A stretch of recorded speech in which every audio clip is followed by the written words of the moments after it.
ಒಂದ್ ಕಾಡಲ್ಲಿ ಒಂದ್ ಹಕ್ಕಿ ತುಂಬಾ ದೂರ ಹಾರ್ತಾ ಹಾರ್ತಾ ಟಯರ್ಡ್ ಆಗಿ ಒಂದು ಮರದಲ್ಲಿ ಸ್ವಲ್ಪ ರೆಸ್ಟ್ ಮಾಡೋಣ ಅಂತ ಕೂರುತ್ತೆ. ಅದಕ್ಕೆ ಆ ಮರ ಕೋಪ ಮಾಡ್ಕೊಂಡು, ಏ ಹಕ್ಕಿ, ನೀನ್ ನನ್ ಮೇಲೆಲ್ಲ ಕೂರ್ಬಾರ್ದು, ಓಡೋಗು ಅನ್ನುತ್ತೆ. ಅದಕ್ಕೆ ಹಕ್ಕಿ ಬೇಜಾರಲ್ಲಿ ಇನ್ನೊಂದ್ ಮರದ ಮೇಲೆ ಹೋಗಿ ಕೂರುತ್ತೆ. ಆ ಮರ ಮತ್ತೆ ಈ ಹಕ್ಕಿ ತುಂಬಾ ಕ್ಲೋಸ್ ಕೂಡ ಆಗ್ತಾರೆ. ಆ ಹಕ್ಕಿ ಅದೇ ಮರದಲ್ಲಿ ಬಾಳಕ್ಕೆ ಗೂಡ್ ಕಟ್ಟಿ ಮರಿಗಳ್ ಮಾಡ್ಕೊಂಡು ಬೆಳೆಸ್ತಾ ನೆಮ್ಮದಿಯಾಗಿರುತ್ತೆ. ದಿಢೀರ್ ಅಂತ ಒಂದಿನ ಹೆವಿ ಮಳೆಯಲ್ಲಿ ಹಕ್ಕಿನ್ ಕಳ್ಸಿದ ಆ ಮರ ಮಳೆಗೆ ಬಿದ್ದು ನದಿಲಿ ತೇಲಕ್ ಶುರು ಆಗುತ್ತೆ.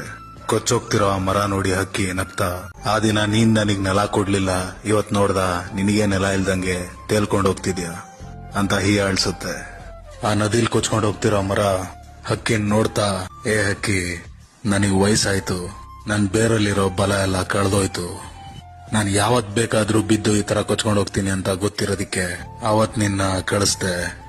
ಇವತ್ ನೀನ್ ಚೆನ್ನಾಗಿದೆಯಲ್ಲ, ಅದ್ ನನಗ್ ಸಾಕು, ಆ ನೆಮ್ಮದಿ ನನಗ್ ಸಾಕು ಅಂತ ಅನ್ಕೊಂಡು ನದಿಲಿ ಮರ ತೇಲ್ಕೊಂಡ್ ಹೋಗುತ್ತೆ.